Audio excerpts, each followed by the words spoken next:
Hey everyone, I'm Amy, and I'm going to share my story with you. No hiding anything. It all started when my mom passed away when I was born. My big brother, Patrick, was only 5 years old, and our dad couldn't handle the loss. He turned to drinking, which really hurt him. By the time I was 3, he was gone too. I don't remember any of this, but Patrick told me everything. Thankfully, our grandma stepped in to take care of us. We had enough money because of what Dad left behind, but Grandma's love was what really mattered to us.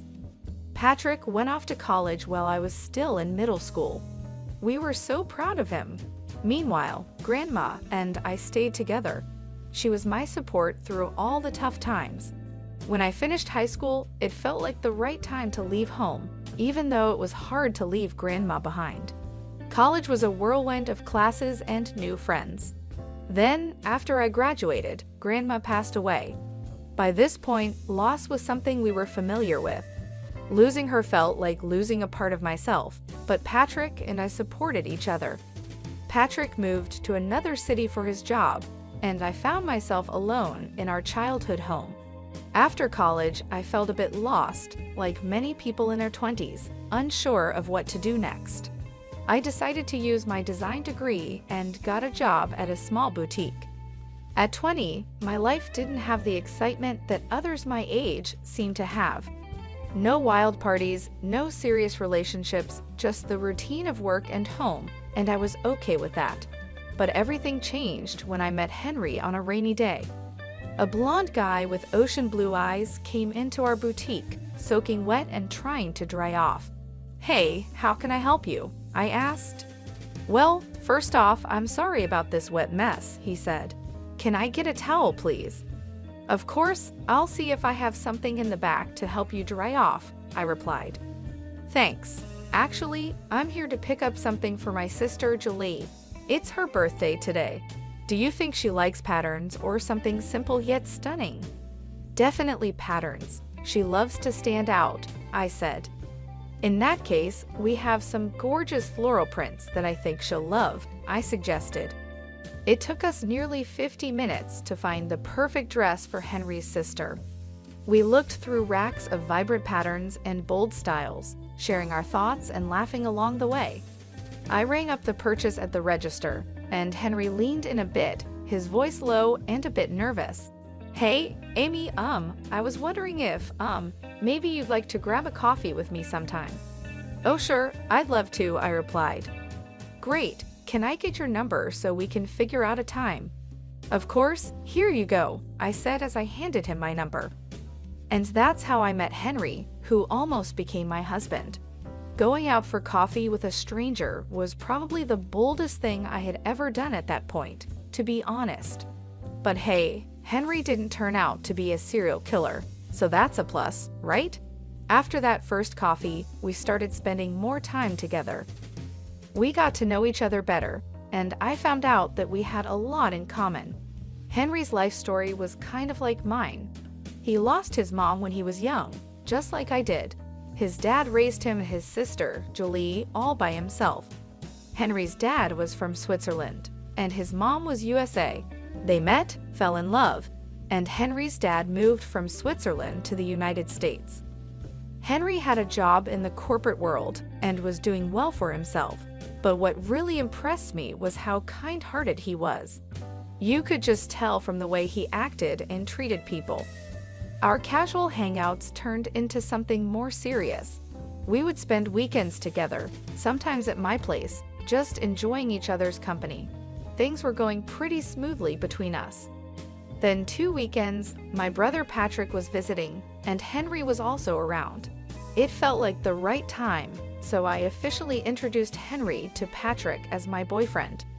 "Hey, Henry. Finally, I get to meet the guy who's got my sister head over heels." "Nice to finally put a face to the name, Patrick. How's life treating you?"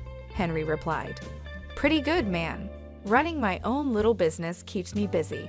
It feels like raising a baby sometimes, you know? I'd love to talk more about it, but it's good to know you're here keeping my baby sister company," Patrick said. "Oh, come on, Patrick. I'm not a baby anymore. I'm 21, I said, rolling my eyes. All right, this house is really something. Thanks. Dad built it, but we didn't stay here much. We moved in with Grandma when we were kids. Amy filled you in? Patrick asked. Henry nodded, and we all laughed, feeling the warmth of family and the start of something new. I bet she did. Sorry about your loss, man. Thanks, no worries. So, Amy said you're working hard down at the office on the 25th floor? Yeah, just a regular desk job, nothing exciting. Hey, every job has its value. Let's raise a glass to that. Absolutely. Here's to hard work paying off. Cheers. Henry and Patrick got along really well, and seeing them bond made me really happy. Eventually, I asked Henry to move in with me. He was practically living with me already, so it just made sense. He officially moved out of his rented apartment and became my roommate. Henry was the sweetest guy. He did all sorts of little things to make our home feel cozy and special. For example, he would surprise me with breakfast in bed on lazy Sunday mornings, making my favorite pancakes with extra syrup just the way I liked them. He also left little love notes around the house for me to find. Sometimes I'd come home from work and find a cute message tucked into my bag or stuck to the fridge. It always made me smile and feel so loved. It wasn't just the big gestures that made Henry special, it was the little things too. He would always hold my hand when we were out walking or give me a warm hug when I was feeling down. He was always there for me, through the good times and the bad, and I couldn't imagine my life without him. We had been together for 3 years. Time sure flies by. Then, the day came when I finally got to meet Julie face to face. She had flown in from Switzerland and was planning to stay here for a while. We had spoken on the phone before, but she didn't seem very friendly during those calls. But hey, phone conversations can be awkward. She wanted to meet Henry, so I made sure to be prepared. Henry assured me that Julie was much nicer in person and told me not to worry. When Julie arrived, I tried to stay calm and greeted her with a friendly smile. She started speaking to Henry in Romansh, and I must have looked completely lost. Henry noticed and said, "Julie, remember Amy's here too. She doesn't speak any Romansh." "Oh my gosh, I'm so sorry, Amy. It's nice to finally meet you in person," Julie said, smiling. "I was just telling Henry how it took me a long time to find your house. It's beautiful though." "No problem at all, Julie. I'm sorry I couldn't understand you earlier." "It's okay. So Henry, you and Amy, huh? This is the longest relationship my brother has ever been in. You must be really special." "Well, what can I say? She really is." That night, with Julie and Henry chatting away in Romansh, I felt completely out of place. It was like I didn't belong. That's when I decided I needed to learn Romansh to fit in better with Henry's family. I secretly started taking lessons online whenever I could, even though running the boutique kept me pretty busy. Meanwhile, Henry had a big surprise planned. He was going to propose after we had been together for more than 3 years. He felt it was time. So he took me to the beach one day where he had also invited Julie, Patrick, and a few other close friends. He even asked Patrick for his blessing and promised to take care of me forever. It was a really special moment that made me so happy. After I said yes to the proposal, we jumped right into planning our wedding. We decided to get married in just 2 months. Some people might think it's a bit soon, but we both wanted a winter wedding, so we went for it. Planning the wedding was both exciting and overwhelming. From picking the perfect venue to figuring out the guest list and all the little details in between, there was a lot to think about. But with Henry's help, I finally did it. Learning Romansh was a bit tricky. I had tried a bit of Italian in high school, but Romansh felt like a whole new challenge. Still, I was starting to get the hang of it, even though I knew I had a long way to go. I kept my Romansh lessons a secret from everyone except Patrick. "So, my little sis is finally getting married, huh?" Patrick said. "Yep, she sure is," I replied. "I wish Mom and Dad were here to see this day. They would have been so proud of you and the choices you've made. Yeah, I know they would have been, but I'm grateful you're still here, Patrick. I couldn't have done this without you. Hey, Amy, remember when I used to beat you at basketball? Oh yeah, how could I forget? I laughed. Well, look at us now. You're winning in the game of love. Just a couple more weeks, huh? Oh, by the way, how's the romance coming along? Actually, not too bad, I said with a smile. I haven't told Henry yet. I'm planning to surprise him with a speech and romance at the wedding. Look at you, going all out for love, Patrick teased. You know me, I replied with a grin. But seriously, Henry's a great guy. We've had a few talks, and I'm confident he'll take good care of you. Hey, why are you getting close to my husband behind my back? I joked. All right, I'm hanging up now. Goodbye, Patrick laughed. Fast forward to 4 days before the wedding, and I was buried in chaos, doing last-minute checks to make sure everything was perfect. Henry was right there with me, helping out. Suddenly, the doorbell rang. Henry said he'd get it and left for a moment. He came back with Julie.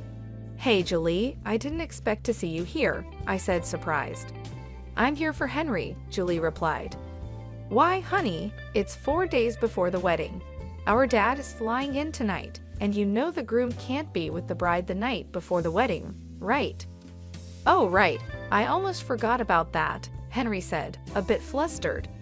I'll go pack my bag while you and Amy have some coffee. Sure thing, Julie said, smiling. Henry ran upstairs while I made coffee for Julie and me. So, Amy, I just wanted to say I'm sorry if I've seemed cold or distant. Honestly, I'm really happy you're joining our family now, Julie said. Oh no, Julie, you haven't been cold. Don't worry about it, I replied. Come on, don't be too polite. I know I can be a bit intense sometimes. It's just that I'm really protective of my brother, Julie admitted. I completely understand. My brother, Patrick, is the same way, I said, nodding. Anyway, Dad is excited to see you both too. I'm so glad he can make it. After Julie and Henry left, I was alone in the house. It was still the afternoon, so I decided to take a nap.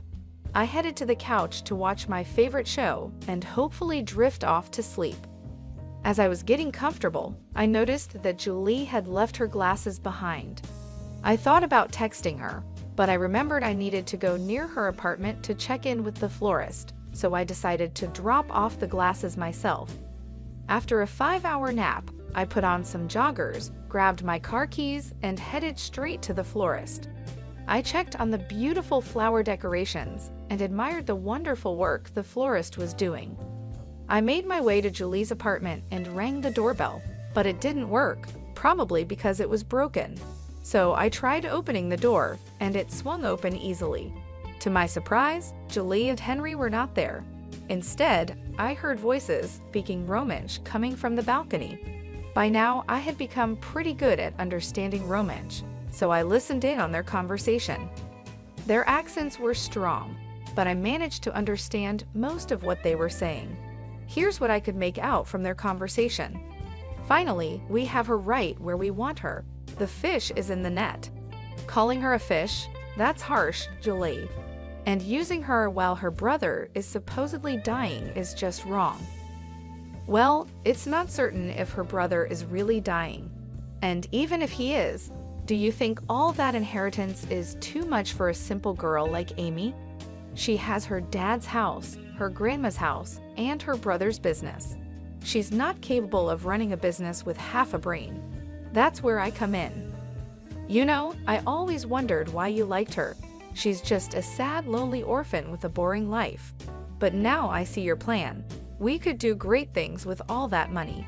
And remember, divorce is always an option. I had doubts about the situation, but when her brother called me to talk about his kidney issues, I became more convinced than ever. You're quite the cunning one, aren't you? Listen, Julie, this money could be a game changer for us. Our dead-end corporate jobs won't get us anywhere, but this inheritance could be our ticket to something big. I promise I'll support you if things work out the way I hope. Well, I'm not complaining anymore, Julie replied. Suddenly, Julie turned and walked into the room, her face changing to one of surprise when she saw me. "Oh my goodness, what are you doing here, Amy? We didn't expect to see you." "Henry, come inside. Amy's here to see you," she said, trying to sound cheerful. Henry walked in and shared a quick look with Julie before starting his act. "Amy, how long have you been here?" he asked, trying to sound casual. I just got here, but I really need to go. I just came to drop off your glasses, Julie," I said, feeling my heart racing. I handed Julie her glasses, but she could feel my hand shaking. She looked at me with concern. "Hey, why do you look so pale? Is everything okay? You seem like you're about to cry," she asked. "Well, the florist messed up one of the arrangements, and I think I should go back and make sure it's being fixed properly," I said, trying to find an excuse. "Oh, do you want me to come with you?" she offered. "No, your dad's coming tonight. You should stay home and help your sister Julie with dinner or something." "Are you sure?" "Yeah, I'm sure." "Okay, bye. Drive safe," Henry said. Leaving Julie's apartment building, my eyes were filled with tears. I didn't try to hide them as I walked past curious strangers on the street. All I could think about was what I had just overheard. The words kept echoing in my mind. How could Henry, the man I loved, talk about me in such a cruel way? And my brother's health, what about that? It was too much to handle. When I reached my car, the tears flowed freely. Sitting in the driver's seat, I buried my face in my hands, unable to stop crying. Even though I had a strong urge to confront Henry and Julie right then and there, I knew there was something I needed to do first. See Patrick. I was really worried about him, so I drove back home, hoping to find him there. Patrick was supposed to stay with me for the wedding, and I waited anxiously for him. After what felt like forever, Patrick finally arrived. When he saw me on the couch, crying with swollen eyes, he rushed over, clearly concerned. "Hey there, Amy, what's going on? You seem upset. Did something happen, or is it just cold feet before your big day?" he asked, trying to lighten the mood. "Patrick, enough with the jokes. I need to ask you something, and I need you to be honest with me. Are you sick?" I asked, my voice trembling. "Amy, don't worry about me. Your wedding is just around the corner, and you should be focusing on that," Patrick replied, trying to brush it off. "Patrick, please, I need to know if you're okay," I insisted. "Well, yeah, I've been dealing with some health issues lately," he finally admitted. "What kind of health issues, Patrick?" I asked, my heart sinking. "It's my kidney. The doctors say it's in bad shape," he said, looking down. "Oh no, Patrick. Is there anything they can do to fix it?" I asked, feeling a wave of fear wash over me. He looked at me and said, "They're saying I might need a kidney transplant in the future, but don't worry, they're working on it." "But the chances of finding a donor aren't great, right? This is serious, Patrick," I said, feeling the weight of the situation. "I know, Amy. It's a tough situation, but I believe things will work out somehow," Patrick said with a hopeful tone. "Why didn't you tell me about this before, Patrick? I'm your sister. I should know. I want to help you," I insisted. "No, I can't ask that of you. This is why I kept it from you. I didn't want to worry you, especially with your wedding coming up. Besides, I was hoping things would get better on their own. Who told you about this anyway? Was it Henry? But you should have told me." "We're supposed to be there for each other through everything," I said, feeling hurt. I overheard Henry talking to his sister. I wanted to talk to Henry about it to make sure he would take care of you if anything happened to me. So I did. He promised to keep it away from you though. I'm sorry you found out like that, Amy. I should have been the one to tell you. Can we please pretend we never had this conversation and deal with it after your wedding? He asked. Sure, I'll put it on hold until then, I agreed, trying to stay calm. How about we order some takeout? I have some other things to take care of. Sure, Chinese, Patrick suggested. Yeah, that sounds good. And then you better rest up and get some sleep, I said, trying to lighten the mood. Are you excited? I'm sure it's going to be a one-of-a-kind wedding." After Patrick and I finished dinner, he went off to sleep. It had been an incredibly tough day for me, with so much to process. I decided not to tell Patrick about Henry and Julie's deceitful scheme. I didn't want to burden him with worry. Instead, I resolved to handle the situation myself and teach Henry a lesson he wouldn't forget. Reflecting on everything, I realized that Henry had been using me all along. He enjoyed the benefits of free housing and meals without contributing his fair share. Sure, he'd occasionally give me small gifts, but it hardly balanced things out. I had become his safety net, making sure his life was comfortable without any financial worries. It was a bitter pill to swallow, especially considering the love I had for him. Hearing Henry talk about my brother's health like it was no big deal made me furious. How could he be so heartless? I knew then that I couldn't let him get away with it. I planned to stay calm until the wedding, then reveal who Henry really was. My plan was simple: show everyone his true nature and let them see what kind of person he really was. I wanted him to face the consequences of his actions and watch his plan fall apart right in front of him. He needed to learn that his actions had consequences, and I was determined to make sure he did. The big day finally arrived. Imagine wearing a wedding gown, putting on a fake smile, and pretending everything's fine when deep down you know you're about to walk down the aisle just to break up with your fiancé in front of everyone. It was tough trying to stay calm and pretend in front of all the guests while my bridesmaids buzzed with excitement. It was getting harder by the minute. I hadn't spoken to Henry all morning anyway. After finally getting myself together and putting on my wedding gown, my friends did my hair and makeup. I was all set. One of my bridesmaids brought out a bottle of champagne to celebrate, but I wasn't in the mood. There was still time before the bride and groom's first look, or should I say the last one. Patrick was going to walk me down the aisle, and I thought it would be best to tell him about my plan now. So I asked my bridesmaids to send Patrick in and give us some space. "Hey, what's going on? You look a bit tense. Need someone to talk to?" Patrick asked. "Patrick, I've got something heavy on my mind. I need to tell you what's really going on," I said. "Are you nervous about your big speech? Want to practice with me once?" he asked, trying to help. "No, Patrick. There's something more serious. The thing is, Henry isn't who he seems to be. The other day, I overheard him talking to his sister. I heard some things," I began. "What do you mean? What things?" Patrick asked, looking concerned. It wasn't a casual chat. They were scheming. "Patrick, Henry's in it for the money, and he's interested in your business too," I explained. "Are you sure about this?" he asked, shocked. "Absolutely. I wish I wasn't. That snake, I should have seen it sooner," I said, feeling angry. "Why didn't you tell me?" he asked. "I didn't want to worry you, Patrick. But now that I know, I can't keep quiet. I'm going to confront him and give him a piece of my mind." "How could he do this to you, to us?" I said, determined to take action. "I don't want to let him get away with this easily. You know what? I'm going out there to tell everyone his real intentions, his boss, his colleagues, his family, his friends. They're all out there. His life will be ruined." "Are you sure about this, Amy? It's going to be messy," Patrick cautioned. "I've never been more sure of anything, Patrick. He needs to face the consequences of his actions," I said firmly. Henry and I had our first look, but I didn't look too excited. I could see Patrick trying hard not to punch Henry right then and there, but it was time for the final showdown.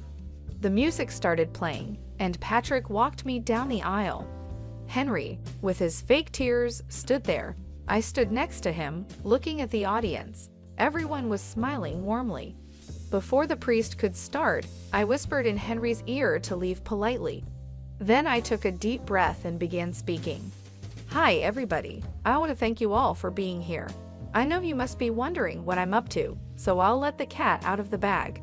Henry came into my life like a breeze and soon made himself at home. I didn't mind it. Things moved fast for us, and I thought we would be together forever. But there's always a but, isn't there? and in this story, there are 4. "Babe, what's going on?" Henry asked, looking confused. "Well, I've been learning Romansh secretly. Henry's from Switzerland, and I wanted to surprise him with a speech in Romansh today. But guess what? Learning Romansh helped me understand something I wasn't supposed to hear. Henry and his sister Julie have been talking behind my back." "What is she saying?" Henry muttered, looking nervous. "I've heard everything, Henry. You've been calling me a dumb orphan, saying I don't see how you're using me for money. And not just that, you've been eyeing my family's inheritance that my late parents and grandma left for me, and even my brother's business. Can you just shut up? Don't you see people from work are here? My family and friends are here," Henry said, trying to keep calm. "And that's why I needed to show your true colors so everyone can see who you really are. Hey everyone, I hate to ruin the vibes, but I came to speak up about Henry and tell you the truth. So yeah, the party's over," I said, looking around at the shocked faces. I needed a moment to gather my thoughts, so I quietly slipped away from the commotion. Henry and Julie's stunned expressions and their father's disappointed look were burned into my mind. Patrick stepped up, helping everyone to disperse and calm down. After shedding tears alone in my bridal suite for what felt like forever, a gentle knock interrupted my solitude. I hesitated before opening the door, expecting Patrick, but to my surprise, it was Henry. "Do you realize what you've done? My dad's furious, and Julie is beyond angry," Henry said, clearly upset. "And whose fault is that?" "I just told the truth," I replied. "You could have talked to me privately first instead of accusing me in front of everyone. Now, I don't even know if I'll have a job. My boss was already mad at me, and this might be the last straw. Where will I go? I don't even have my own place," Henry pleaded. "That's the whole point, Henry. I can't believe I didn't see your true intentions sooner," I said, feeling a mix of anger and disappointment. "Well, congratulations, Amy. You've ruined everything. I hope you and your stupid brother suffer all your lives," he spat. "Get out, Henry. I don't want to see your face anymore," I said firmly. The rest of the wedding day is a blur in my memory. After finishing another bottle of wine and waiting for Patrick to see off the guests and clean up my mess, he finally drove me home. The first week after the wedding was filled with tears and support from friends and family. But it wasn't just my love life that was in turmoil. Patrick's health was also at risk. After gathering some strength, Patrick suggested I take time off work to be with him. I agreed and went to his home. There, we met with his doctors to see if I could be a kidney donor for him. Unfortunately, I wasn't a match. Despite the heartbreak, I knew I had to be strong, especially for Patrick. He had always been there for me, and now it was my turn to support him through this tough time. It wasn't easy, but I did my best to stay composed and hopeful for the challenges ahead. And now, here we are today, 6 years later. You might be wondering how things turned out for me and Patrick. Well, let me start with Patrick. Over these 5 years, there were many ups and downs. His health got worse, and there were times when I had to drop everything to be with him. But it was all worth it when I received a call from him this morning. "Hey Patrick, is everything all right? How are you feeling?" I asked. "Amy, I'm ecstatic. You won't believe what just happened.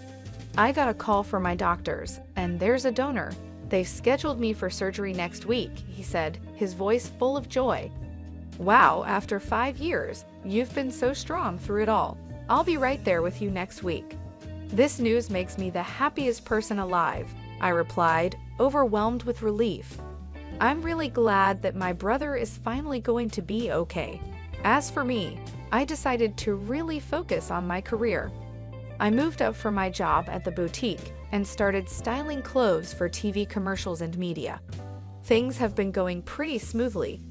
In terms of my love life, I've started seeing someone new. It's only been a few months, but I have a good feeling about this one. As for Henry, he's kind of disappeared from my life. The last time I heard from him was about 3 years ago when he was having a tough time. He would call me up drunk, blaming me for his problems. But I've moved on from all of that. I'm in a much better place now, both mentally and emotionally.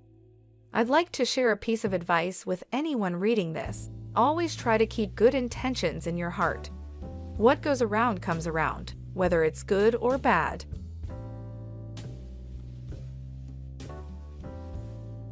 Hey, I had this idea about how sad and unlucky my sister is. I've got the perfect plan. What kind of plan? Just watch closely. Mary put on a fancy wedding dress, the kind you would wear to a wedding. She walked over to the microphone. When she got it, she turned to the guests and said confidently, "Would anyone like to take my sister off our hands?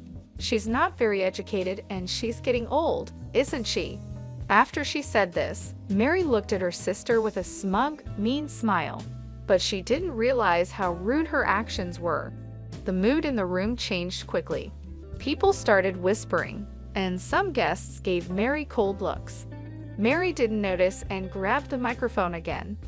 "Come on, sister, you need to sell yourself more. There are plenty of handsome doctors here. You really don't understand what you've done, do you?" In the next moment, something major and unexpected happened. My name is Amy Schumer, a plain 31-year-old working woman. I don't have any outstanding features except for one unusual fact. After middle school, I pursued a career in law and became a lawyer. I have a sister named Mary who is 3 years younger than me. She's charming and sociable, so our family always treated her specially.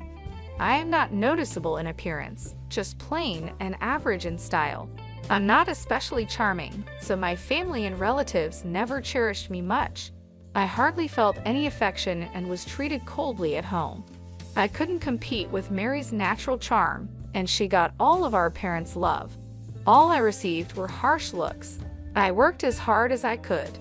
I tried my best in my studies, earning good grades, hoping to get some attention from my family. But I could never outshine Mary. Eventually, I got tired of trying to win their love and decided to focus on something else.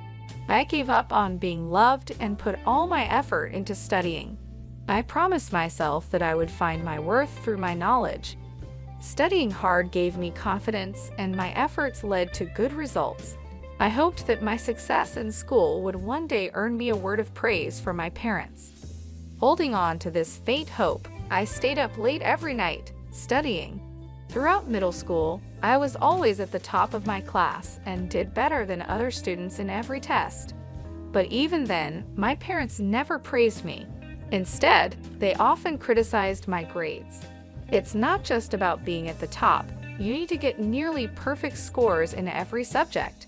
Yes, even if you score 98% in science, it's not perfect. But this recent exam was really difficult. I would try to explain. Excuses again. Your insufficient efforts are why you end up with such results, my mother would say sharply. Her voice was as cold as ice. Are you intending to flaunt those less than perfect grades? All I could do was apologize. Yes, I'm sorry, I murmured softly. No matter how much time and effort I invested, my results never matched my parents' idea of perfect. They never acknowledged my efforts. Any score less than 101% was just a reason for them to scold me. But more than my parents' coldness, my sister Mary's seemingly innocent words hurt more. "Oh, sister, you're not getting lectured again, are you?" She would come into my room without permission and smirk at my report card. Good grades and still scolded. That's sad. I get praise for barely passing. "Did you come here just to say that?" I asked, feeling frustrated. I was worried maybe you were down again, but I didn't expect such a cold reception, Mary said, pretending to be concerned. "If you were really worried, you wouldn't speak to me like that," I replied, trying to keep calm. "See, that's your problem. You're always like this, so standoffish. That's why Mom and Dad don't show you love," Mary said, her gaze cold as ice. She looked down on me with unmistakable contempt. For a brief moment, her attitude was clear even as she left the room. After she was gone, I could hear her cheerful laughter with our parents from the living room. I should have been used to this by now, but the sadness overwhelmed me and tears ran down my cheeks. I had told myself many times that I didn't need my parents' approval and that Mary's words wouldn't affect me. Despite that, my emotions betrayed me, and I cried. In my hand was the crumpled report card, wrinkled from my tight grip. I resolved once again to stand on my own and escape from this stifling family environment. I decided that doing well in my studies and improving my abilities was the key to that escape. From that moment, I threw myself into my studies with even more determination. One day, as the autumn breeze swept through the classroom windows, I received an unexpected announcement from my father. "Amy, you will not go to high school. You will start looking for a job immediately," he stated coldly. I was at a loss for words, unable to hide my confusion. "Why would you say something like that?" I asked with a blank expression. "Further investment in you is unnecessary. If you want to go to high school, pay for it with your own earnings. If that's impossible, then you have no choice but to give up." But I'm still in middle school. Work opportunities are limited for me. How am I supposed to? My protest fell on deaf ears. "Then you must accept this. After discussing it with your mother, we've decided to focus our finances on Mary. We can't afford to spend more on you," he declared firmly. "That's not fair," I screamed internally, but my father's decision was final. His abrupt words seemed to drain all the color from the world around me, painting everything in shades of gray. My mother and sister looked at me with unhidden smiles, enjoying my misery. I understand much more now. There were options like finding schools with tuition waivers or scholarships. However, back then, without knowing how to access that information, I was simply devastated by the closure of my path to further education. Since that day, my passion for learning faded quickly. The praises from my homeroom teacher, who had always admired my grades, felt hollow, and the lack of interest in education at home made my chances of advancing to higher education seem even more hopeless. I started the next stage of my life by working at a local factory right after graduation. Since I wasn't old enough to live on my own, I stayed with my family until I turned 19. I worked as hard as I could, and most of my salary went to the household. I saved the little money I kept for myself for the future. Those tough days felt like crawling through an endless tunnel. On my 19th birthday, I finally left home. I wrote a single letter for my family and walked away from the place that was now just a memory. My family's reaction was as if I had never existed. Complete silence, without a single phone call or letter. At first, living apart from my family caused me heartache, and the loneliness cast a shadow over my days. However, as time passed, the loneliness eased with the busyness of work. After moving out and starting an independent life, the stress I had felt at home disappeared, and I began to experience a mental spaciousness I had never felt before. This newfound peace of mind reignited my enthusiasm. I regained my passion for learning and decided to start studying again. I began with the basics, reviewing them diligently. The joy of learning filled my heart once more. Soon I started to study high school textbooks and began reading extensively. During my reading journey, I became fascinated by books on law, which sparked a deep interest in the legal profession. Despite only having a junior high education, I learned about the preliminary examination system, which allowed someone like me to take the bar exam. With this new information, my dedication to studying intensified. I used every possible moment to study, even during short breaks at work. I memorized legal terms during lunch, always preparing for the bar exam. The people at my workplace, mostly older than me, saw my earnest efforts and supported me. At the age of 24, I passed the bar exam. After passing the exam, I left my long-term job at the factory and secured a position at a top law firm. After about 5 years of training, I set out on my own and opened my law practice. Now, I happily work as a legal consultant for a hospital. Sometimes I wonder what would happen if I told my parents about becoming a lawyer. I think about how they might react and if I could finally meet their expectations. However, I haven't shared anything with them, and deep down, I believe I won't reach out to them. An unexpected reunion with my family came sooner than I thought. One evening, after finishing work, I found a message on my phone from my younger sister Mary. She was getting married. Mary is getting married, I murmured to myself. My sister, now 29, was engaged to a doctor, and her wedding was next month. They wanted me to attend. Despite the long estrangement from Mary and my parents, I couldn't ignore this significant event, so I replied that I would attend. Mary quickly responded with the exact date and location of the ceremony. The message ended with, "Don't forget the wedding gift," which made me smile wryly. Perhaps Mary was more interested in the gift than in welcoming me. I decided to use the wedding as a chance to reunite with the family, and then part ways again. On the day of Mary's wedding, I put on a carefully selected blue dress and headed to the venue. After completing the entrance formalities, I took my seat in the family area where my father and mother were already seated. "You have some nerve showing up here. You must be doing well for yourself with the meager earnings from the factory," my father said coldly. "Indeed, you're right. Introducing someone like her as family does not do us any credit as parents," my mother added with disdain. "Mary shouldn't have invited someone like you," my father continued. I told them exactly that, but they insisted on getting the celebration money anyway, my mother said quietly, even though I was right there. They carried on this conversation without any hesitation. This was the reality I faced.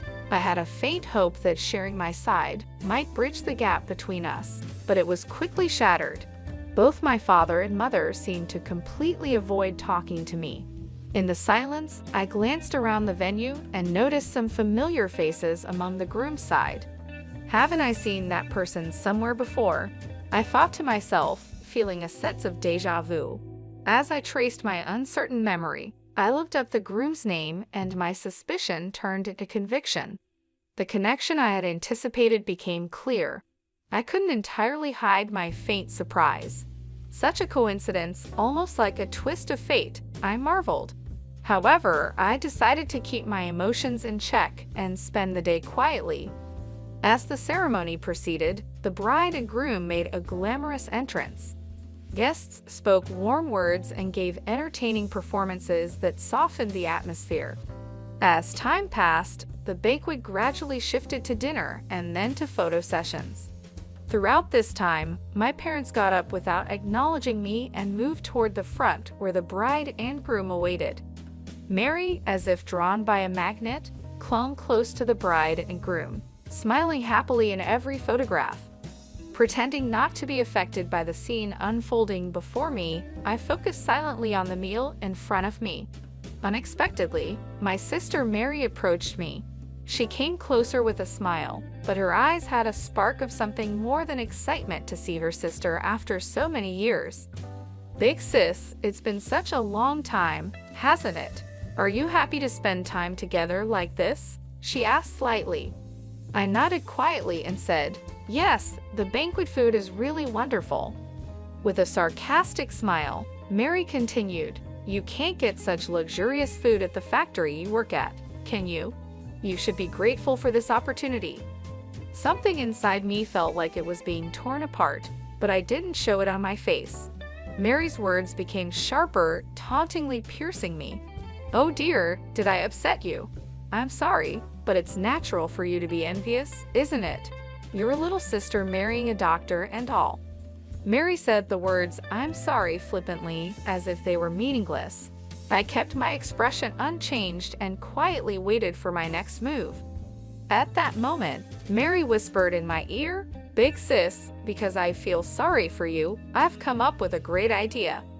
Despite trying to stay calm, I asked with suspicion, "A great idea? What is it?"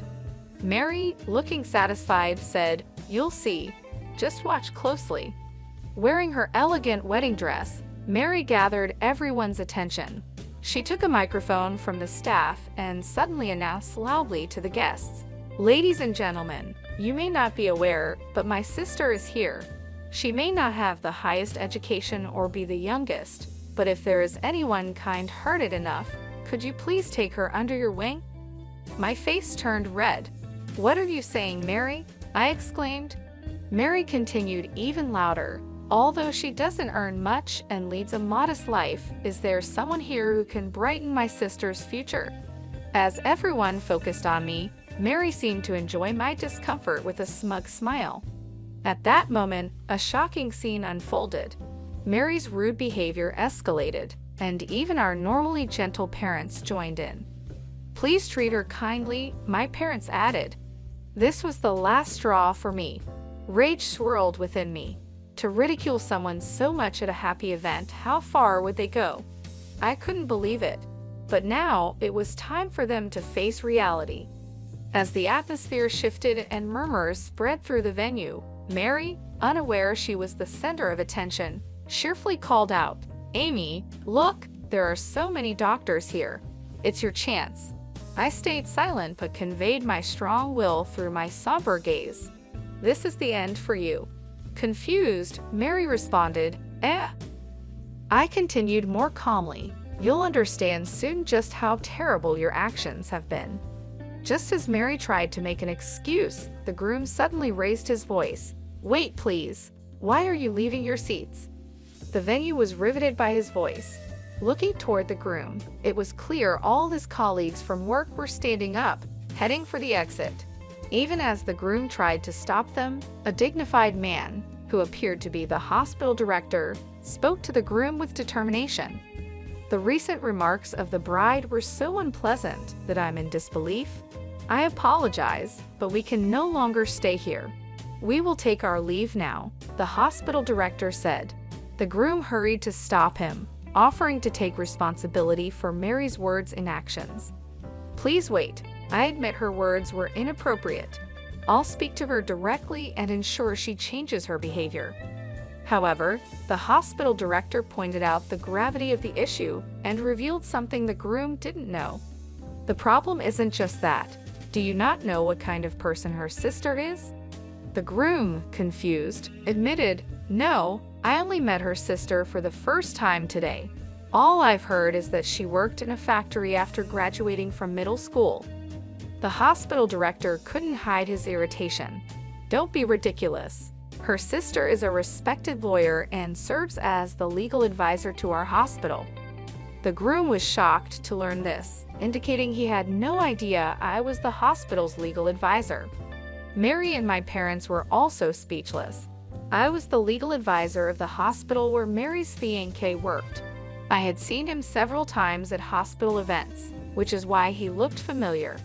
The other guests probably realized this too.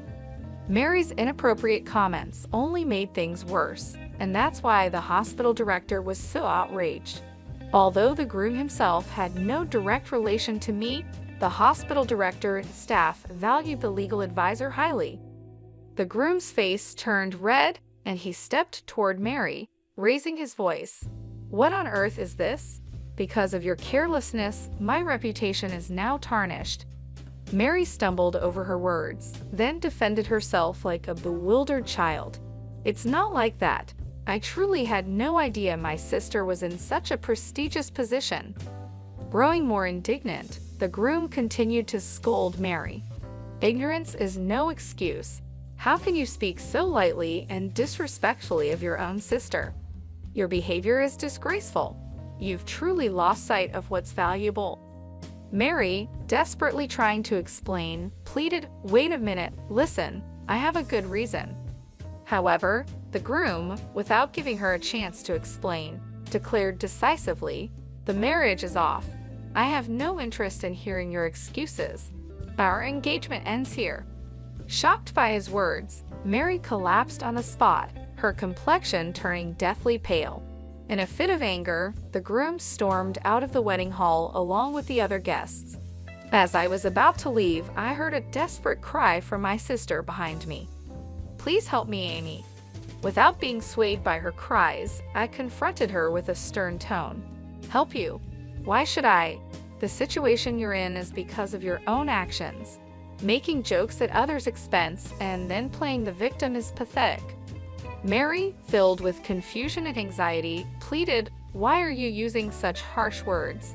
If I had known about your success as a lawyer." With a quiet yet firm attitude, I responded, "Why should I need to inform someone who has never contacted me about my profession? In fact, I was planning to end our relationship after this wedding. But now, seeing your unfortunate end, I am somewhat satisfied. You must be disappointed that your engagement to a doctor has been called off. Well, you'd better work hard to find your next prospect."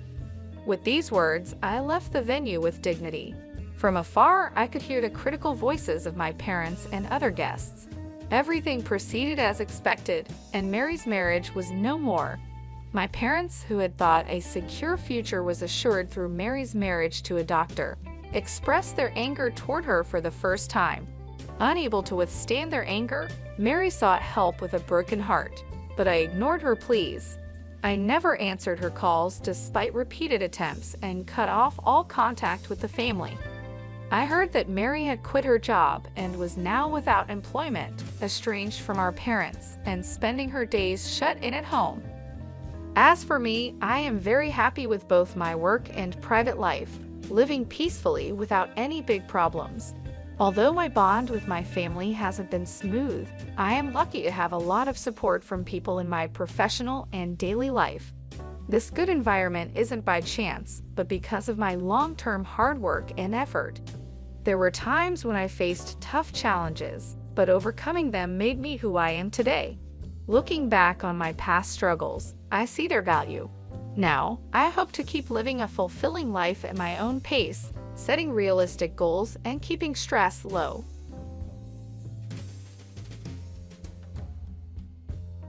No way, that's impossible. We're living together. You just need to sign the divorce papers. Good luck with your poor life. I stood there, dazed, holding the phone after the call was suddenly cut off. The lawyer couldn't help but burst out laughing. Olivia looked at the lawyer, confused. He was wiping tears with a handkerchief. "My name is Karen and I am the CEO. I've been married to my husband, James, for 3 years. We don't have children. We're both so busy with work, often even on weekends, that we hardly find time for long talks. We mostly see each other in passing, so we try to sync our schedules for overseas trips during our long breaks. It's only once a year, but it's something we both really look forward to. When we got married, we decided to buy a condo on the upper floor of a Bay Area tower. It was a stretch financially, but we thought about the future value of the property. Thanks to that, we're happy with our current life. I have a close friend from high school, Olivia. We sometimes grab lunch together. Olivia is beautiful and has high standards for men. She's not married yet, but is eager to be. She looks for well-educated, high-earning men on dating apps and won't compromise on their income. One day, I was having lunch with Olivia at a cafe near a park. We went to high school and university together, even shared the same classes. That's why we've consulted each other about various things over the years, knowing quite a bit about each other's dating histories and types. During our student days, we shared both fun and sad times. Those are cherished memories now. Since marrying James 3 years ago, we've both gotten busier, and the chances to meet have decreased. Now, we only see each other a few times a year. "I'll come visit your condo next time," Olivia suddenly said. She'd never been to my place before. Then, on the weekend, she came over. I could tell she was amazed, even through the intercom at the entrance. As soon as I opened the door, Olivia looked impressed.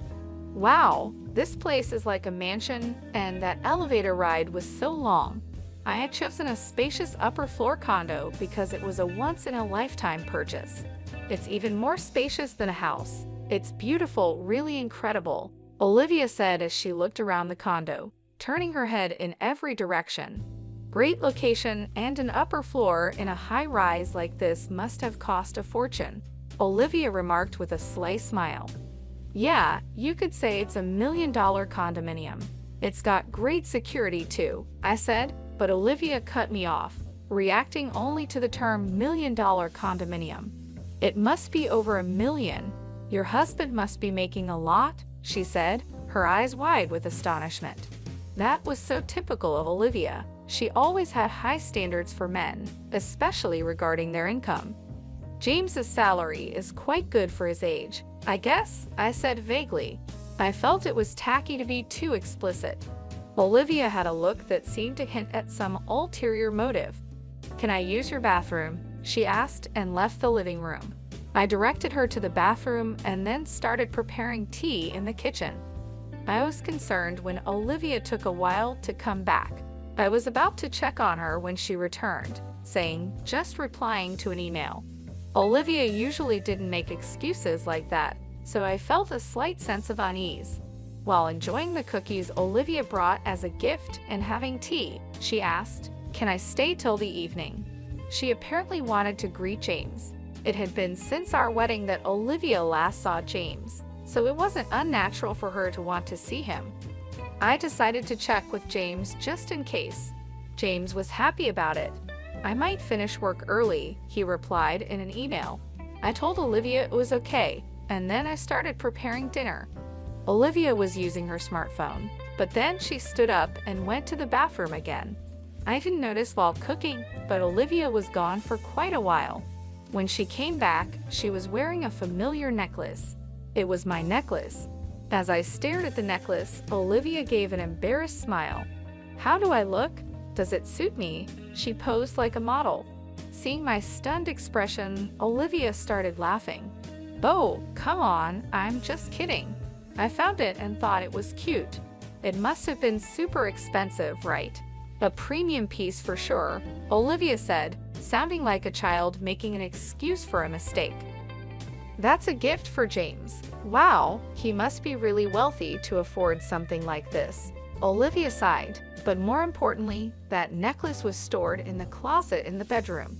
It seemed like Olivia had pretended to go to the bathroom and instead went to the bedroom to peek into the closet.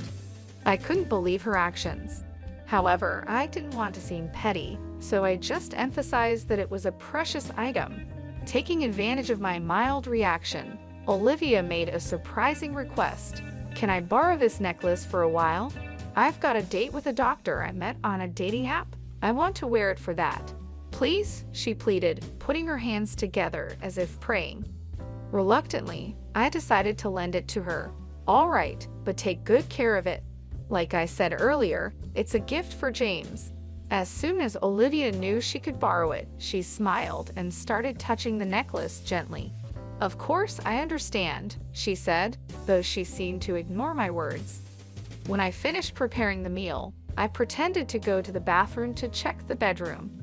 Sure enough, the closet in the bedroom and the chest beside the bed weren't fully closed. Olivia must have opened every drawer and door she could find. There were fingerprints on the jewelry, watches, and precious metals.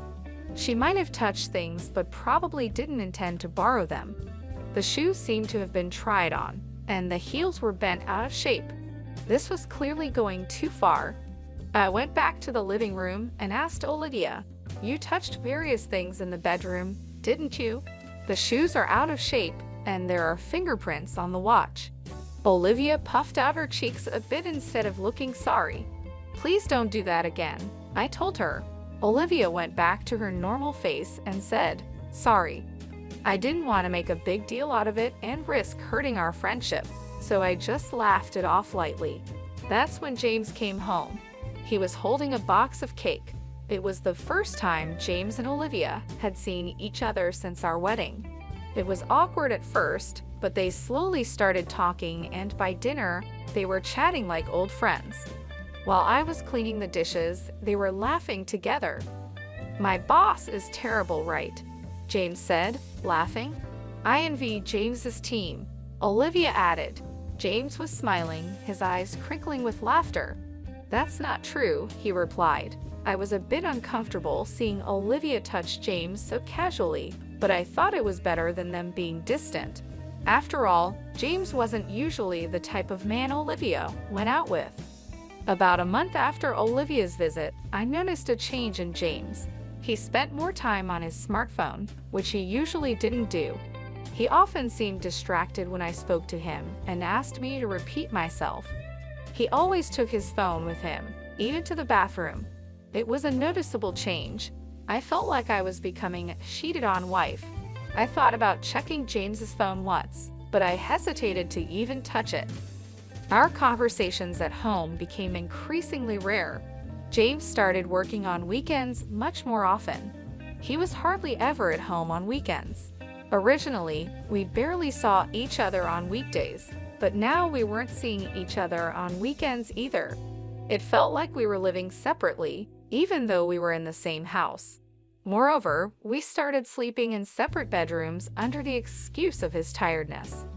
I was thinking about divorce or separation when I found divorce papers on the living room table. Upon closer inspection, James had already signed them. Although I had suspected it, actually seeing them still shocked me. With trembling hands, I called James. I just got home and saw this on the table. What does this mean? It means exactly what it looks like. I want a divorce, James replied. I pressed him for a real reason. I've fallen in love with someone else. It's not just an affair. I'm serious about it. It was clearly cheating. Then I heard a familiar female voice on the phone. It was Olivia. I'm dating James now. I even want to marry him, she said. Though I had suspected it, hearing it confirmed made my heart race and I broke out in a cold sweat. I fell for James the moment I saw him at your house. We exchanged contact details and started messaging. One thing led to another and here we are, Olivia explained. Her tone was harsh. Maybe this was her true nature. James says there's nothing left to discuss. Can you just sign the divorce papers and send them off? Olivia asked. I wanted to talk things over, so I asked her to tell James to come home. No way, we're living together now. You just need to sign the divorce papers. Good luck with your poor life, she replied, and then the call ended abruptly. I stood there, unable to move for a while. After that, sleepless nights continued for me. James didn't come home. I couldn't bring myself to touch the divorce papers. They just sat there untouched. Furthermore, Olivia kept sending me multiple photos of her and James together, flaunting her relationship. It seemed to be an intimate relationship, but this felt like harassment. My mental health deteriorated, my complexion worsened, and sometimes I'd become vacant even during the day. People around me became worried and strongly suggested I go to the hospital. I ended up being somewhat forcibly taken for treatment and started taking medication. I managed to find some peace and started to sleep again. I could somehow go to work, but then an unbelievable thing happened. When I returned from the hospital, something felt off in the room. Going to the bedroom and opening the closet, I found that bags and jewelry were missing. The count of jewelry and watches in the chest was off too. There was only one person who could have done this. Why would she do something like this? What had I ever done to her? My insomnia came back, and I had more sleepless nights, barely getting through my days. During counseling at the hospital, when I mentioned the theft at home, I was strongly advised to consult a lawyer. I contacted the company's lawyer right away and set up an appointment. The lawyer asked me first, "What would you like to do?" "I'll get a divorce. I want those two to face proper consequences," I answered immediately, surprising even myself. Just a little while ago, I was unsure what to do. I couldn't believe how easily those words came out of my mouth. Perhaps I really wanted to punish them after being tormented so unfairly. A week later, I received a message from Olivia. I had sent her a certified letter. Hey, what are you thinking? Sending a certified letter to my workplace? Olivia sounded pretty angry, her voice filled with rage. You must have expected at least this much. Anyway, I'm leaving everything to my lawyer now. I hung up the phone. Olivia called several times after that, but I ignored all of them.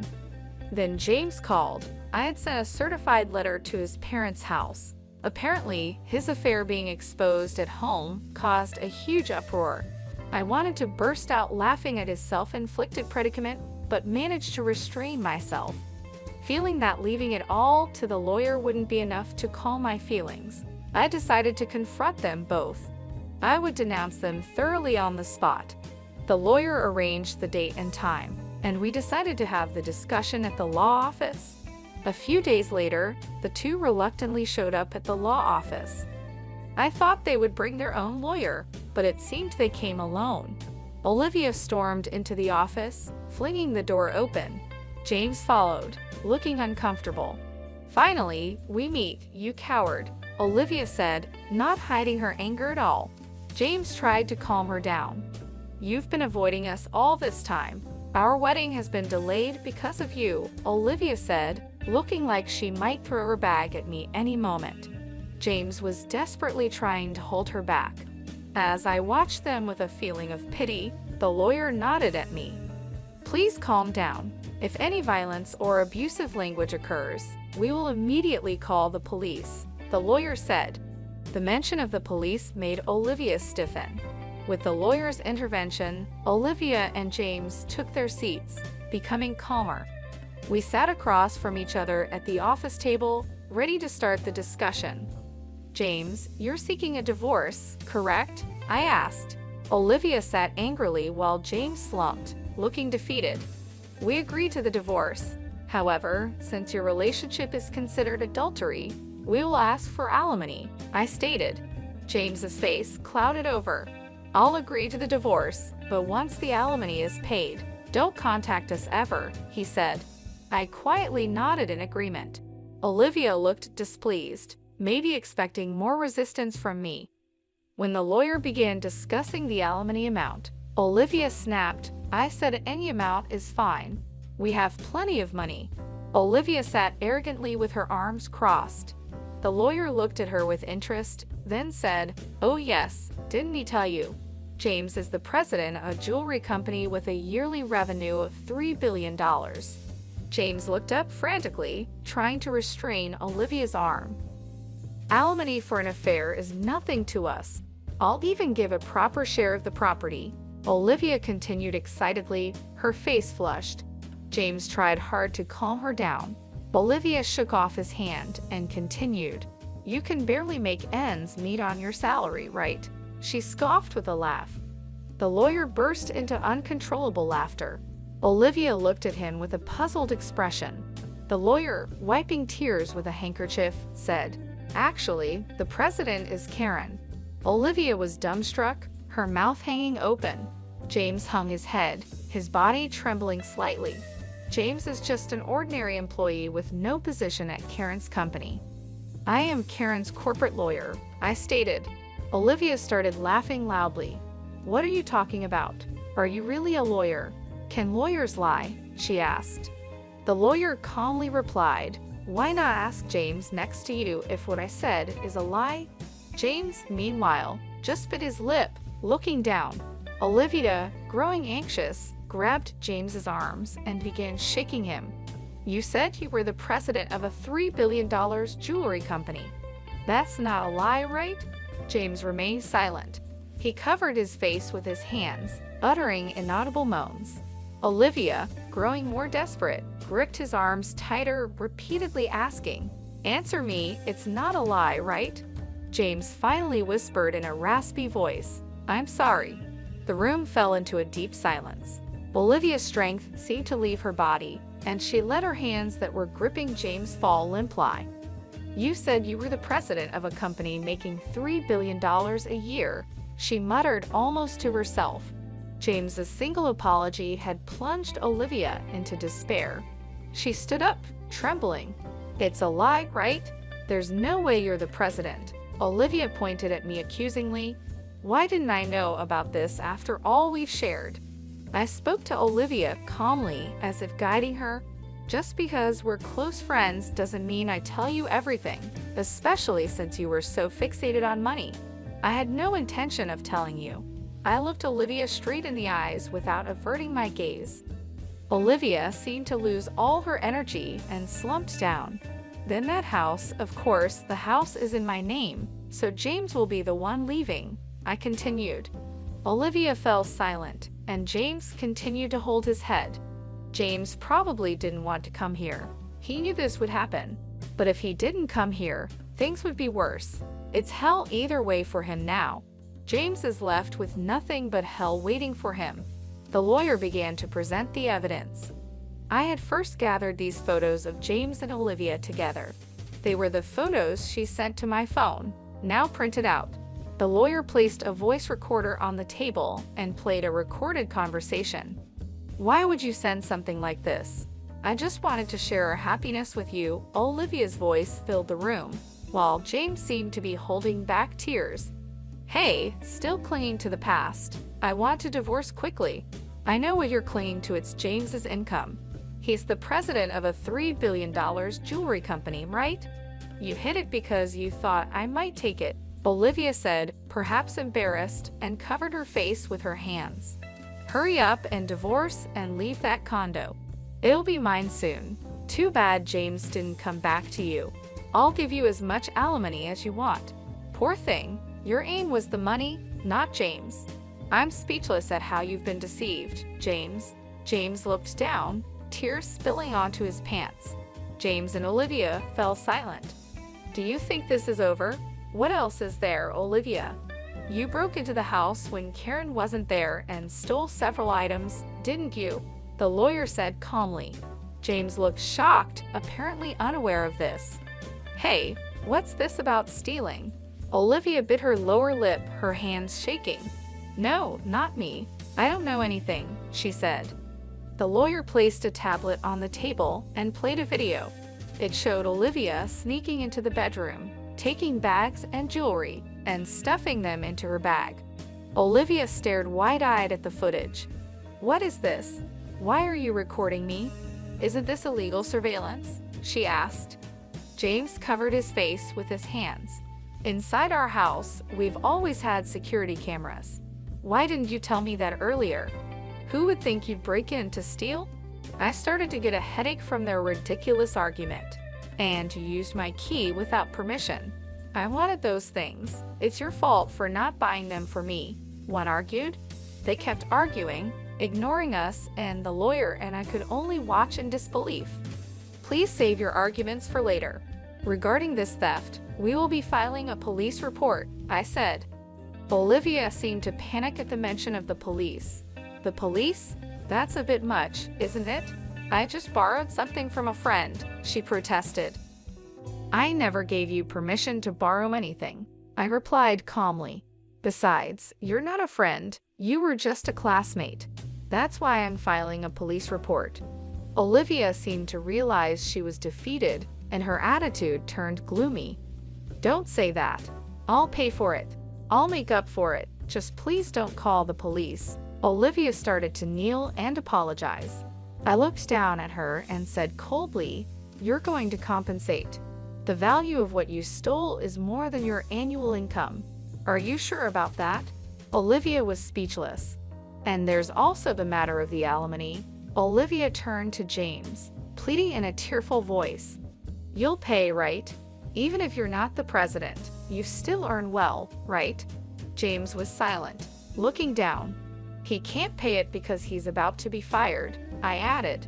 James looked up in surprise. That's right, since leaving the house, James has not shown up for work. Plus, with this commotion, there have been complaints from his boss, I explained.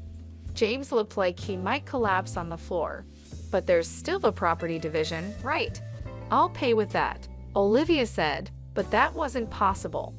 Karen and James had a prenuptial agreement about property. You didn't hear anything from James, did you? He never told you the inconvenient truths, I said, looking at James with disdain. The lawyer placed the contract on the table.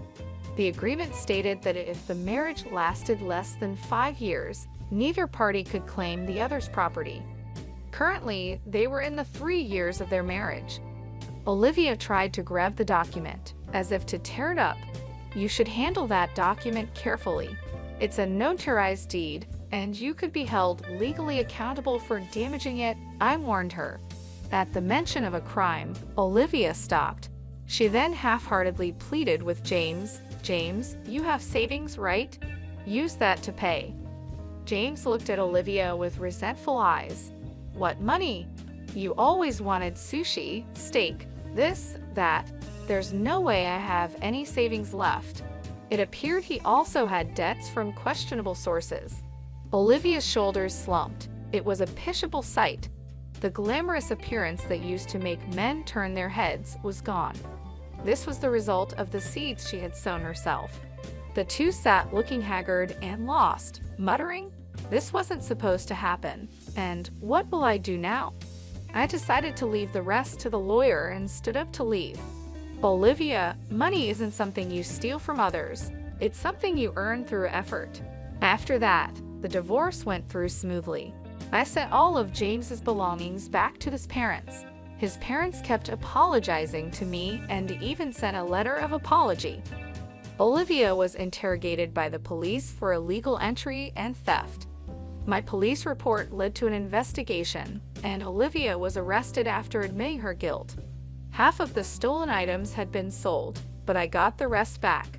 Despite the maliciousness of her actions, her show of remorse and intent to compensate suggested she might receive a suspended sentence. However, Olivia had other crimes. It was revealed that she had been stealing from men she met on a dating app, which meant she would likely face a prison sentence.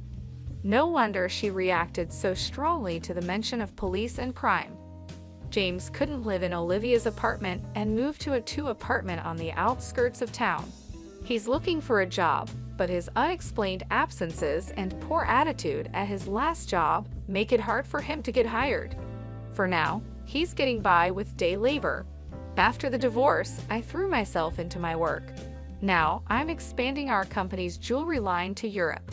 The idea came after a trip to Europe that I took as a break from everything. During that trip, I had the chance to share a glass of wine with the owner of a jewelry store in Switzerland. We talked passionately about jewelry designs. The owner and I hit it off, and he agreed to showcase my company's jewelry in his store. The owner is a wonderful man who, perhaps because of his own history with divorce, understands my heart act. To be honest, I'm focusing on sales in Switzerland, partly to see him. It might be mixing business with pleasure, but I think I've earned this perk after all I've been through. That's how tough it has been for me. I receive regular updates on their situations from the lawyer after the divorce.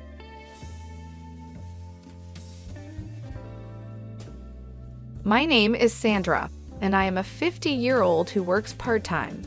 My husband and I are parents to 3 teenage boys, one a senior and the other a sophomore in high school. Our elder son is currently preparing for his college entrance exams with the dream of becoming a lawyer, a passion he's nurtured since he was very young. This aspiration likely comes from admiring my brother Timothy, a successful lawyer who established his own law firm a few years back. Timothy's dedication to his profession and his ability to inspire others, especially my son, has been a guiding light in our family.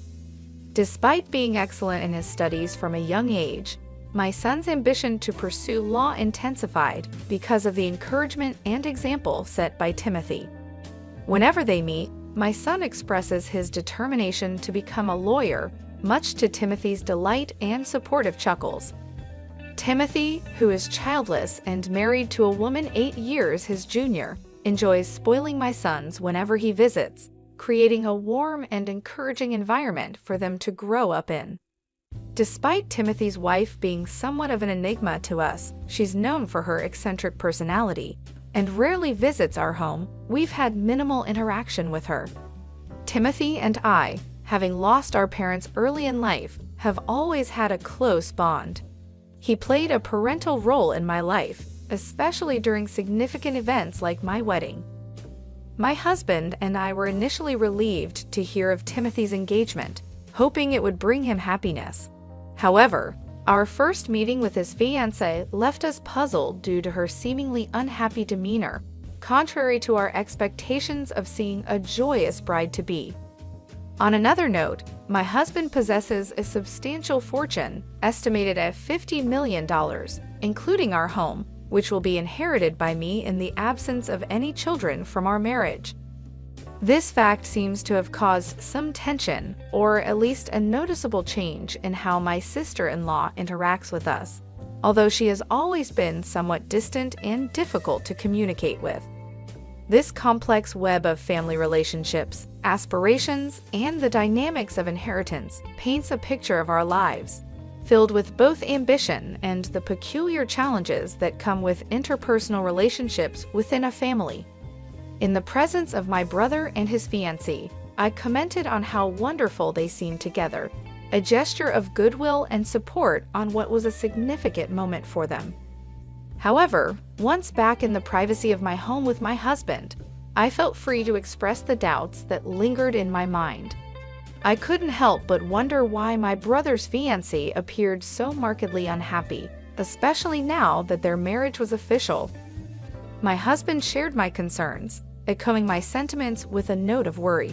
He remarked on her lack of joyfulness, a quality one might expect in someone just married.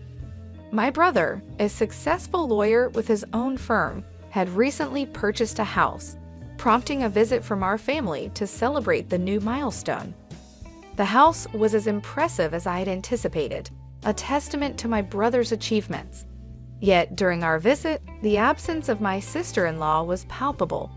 My husband, ever the joker, teased my brother about his wife's absence, asking if she had left him already. The joke, intended to be lighthearted, fell flat as we observed my brother's somber reaction.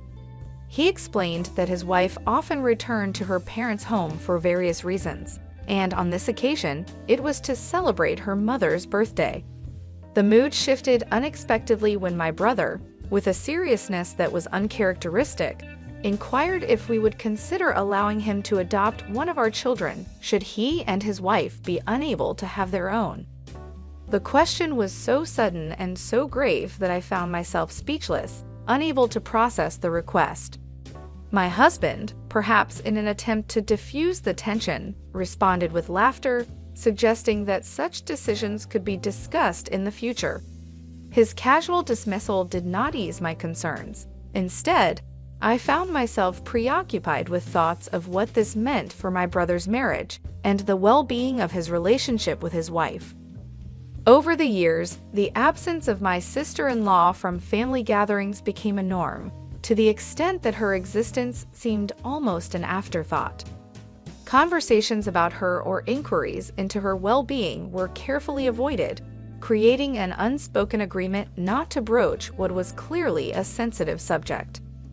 This delicate balance was maintained until a recent celebration in honor of my eldest son's acceptance into his dream law school, during which my brother revisited the subject of adoption. This reiteration brought back all the complexities and unspoken worries that had been simmering beneath the surface of our family's interactions. The juxtaposition of my family's life, marked by milestones and celebrations, against the backdrop of my brother's unspoken struggles, painted a complex picture of familial bonds and the silent worries that often go unaddressed. Despite the joy of my son's achievement, my brother's situation reminded me of the nuanced and sometimes hidden challenges that family members face, leaving me to ponder the best way to support those we love while respecting the boundaries they set. My brother revisited a significant request with us, inquiring if we would consider allowing him to adopt one of our children. This conversation emerged from a place of need and hope, as he and his wife were unable to conceive. The question wasn't new to us. He had broached the subject previously shortly after his marriage, but the context had changed, and the urgency in his tone was palpable this time. Despite the gravity of the situation, my husband responded with a light-hearted suggestion, proposing our eldest son, who shared my brother's ambition in law, as a potential candidate. His casual demeanor belied the complexity and the enormity of the decision at hand, a decision that would undeniably alter the course of our sons' lives. Given that the prospective adoptive parent would be their uncle, the familial bond reassured me somewhat about their emotional well-being. However, my apprehensions concerning my sister-in-law's treatment towards my children, who would not be her biological offspring, lingered. Seeking clarity and assurance, I questioned my brother about his wife's stance on the adoption. His response, accompanied by a strained smile, was meant to allay my fears. He confirmed that the matter had been discussed and agreed upon between them, offering a semblance of relief, yet the decision was too significant to be made hastily. I resolved to engage my sons in this conversation, considering they were of high school age and capable of understanding the implications of such a life-altering choice. The matter was left to be deliberated further, with no immediate conclusions drawn. However, the situation took an unexpected turn a few days later when I received a distressing call from my brother's law firm, informing me of his sudden collapse due to a stroke. Upon arriving at the hospital, I was greeted by his colleagues, whose faces were etched with concern. They informed me that they had been unable to contact my sister-in-law. Attempts to reach her through the landline were futile, and without her mobile number, I felt at a loss. It wasn't until my husband and younger son joined me that we discovered a smartphone among my brother's personal effects, which provided us with the means to contact her. The call was initially met with hostility, as she mistook me for someone else and threatened legal action. It was only when I identified myself and explained the circumstances of my brother's hospitalization that her demeanor shifted from aggressive to apologetic. Yet her reaction to the news of my brother's condition struck me as peculiarly upbeat, a reaction that seemed incongruous with the gravity of the situation. This interaction added another layer of complexity to my already conflicted feelings about the proposed adoption and the dynamics within my brother's family. The incident underscored the delicate nature of family relationships and the unforeseen challenges that often accompany them, leaving me to navigate these turbulent waters with great care and consideration for all involved. When I reached out to my sister-in-law to inform her about my brother's hospitalization, her response was chillingly indifferent. She claimed she was too busy to visit the hospital and requested to be updated on any developments, abruptly ending the call. This reaction left me perplexed and slightly dismayed, questioning what could possibly be more pressing than her husband's critical health situation. It became evident that we couldn't count on her support, compelling us to take matters into our own hands regarding my brother's care. In the days following, my family and I rallied to provide the support my brother needed. My eldest son, having recently completed his university entrance exams and enjoying a period of relaxation, took it upon himself to visit my brother daily, acting as our family's representative. Despite our hopes and prayers, my brother remained in a critical, unconscious state with no signs of improvement. Throughout this entire ordeal, my sister-in-law remained conspicuously absent. She neither visited nor inquired about his condition. Approximately a week after my brother was admitted to the hospital, I initiated another call to my sister-in-law, hoping for a change in her attitude. However, her response was as shocking as it was heartless. She answered the phone with a tone of gleeful anticipation, asking, "What's the matter? Did he die?" Her blatant insensitivity and lack of empathy were staggering. When I questioned her absence at the hospital, she retorted dismissively, claiming her presence would make no difference to my brother's condition. Her indifference infuriated me to such an extent that I ended the call, feeling both enraged and helpless. This series of interactions led me to reflect on my brother's earlier proposal to adopt one of my sons. It dawned on me that perhaps his suggestion was rooted in a deep-seated concern for his legacy and a recognition of the strained dynamics within his own marriage. Their union, brokered by a marriage counseling agency, now appeared to me in a different light. I speculated whether my sister-in-law's motivations for marrying my brother were influenced more by his profession and financial stability than by love or companionship. This realization only added to my growing resentment towards her. Discussing these developments with my husband, he presented a bleak but realistic perspective. Should anything happen to my brother, his wife would stand to inherit everything, given the absence of any children. This stark reality brought new weight to my brother's interest in adoption, suggesting it might have been a contemplative step towards securing his legacy and ensuring his assets remained within the family.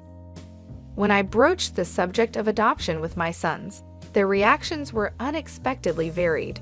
My younger son, devoid of any immediate aspirations or goals, surprisingly expressed willingness to be adopted, perceiving it as an opportunity for an easier life under the care of my brother. This stood in stark contrast to my older son, whom I had assumed would be more inclined towards the idea, especially considering his admiration for my brother. This divergence in their responses left me contemplating the complexities of family dynamics, the impact of legacy, and the unforeseen consequences of our choices on the bonds that hold us together. My oldest son didn't want to be adopted because he felt it was his duty to take care of us, his parents. I was happy to hear this, but also felt that he would have been the perfect choice for adoption by my brother, who was a lawyer and needed someone to continue his legacy.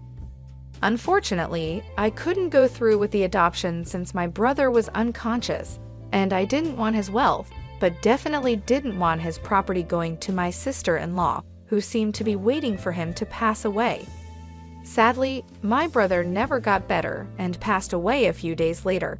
I had to call my sister-in-law to discuss the funeral arrangements. Her response was cold. She said she didn't want to be involved in any way and hung up quickly. My husband and I, with help from the law firm staff, organized the funeral. Despite the firm's uncertain future, we learned my brother had made arrangements for its continued operation. The funeral showed how respected my brother was, with many people from various fields attending and sending flowers. This made us realize once again how great he was. My younger son felt regret for not being adopted, especially seeing the influential people who came to pay their respects. He didn't realize how amazing his uncle was. I was a pallbearer at the funeral, but nobody asked why my sister-in-law wasn't there, and her absence went unmentioned. It seemed like we were the only ones who knew about their marriage. They had skipped a wedding ceremony and went straight to their honeymoon, which might be why even some relatives were unaware. After the funeral, we invited everyone to my brother's house to thank them and share a meal. Just as we were reflecting on our loss, my sister-in-law showed up in a bright pink coat, drawing attention. It was a difficult time, filled with mixed emotions, from pride in my brother's accomplishments to sadness over his passing and frustration with the unresolved issues he left behind. When my sister-in-law arrived at the end of the funeral, she announced loudly that she would inherit my brother's $50 million estate and house, as they had no children. Her declaration was met with laughter from my brother's coworkers, confusing everyone. She demanded to know why they were laughing, calling them rude. One lawyer then revealed that she and my brother were officially divorced, and that the divorce settlement had been finalized the day before he fell ill. This news shocked everyone, especially when it became clear she was expecting to inherit despite the divorce. As the discussion unfolded, it was revealed that she was supposed to pay alimony because her affair had caused the divorce.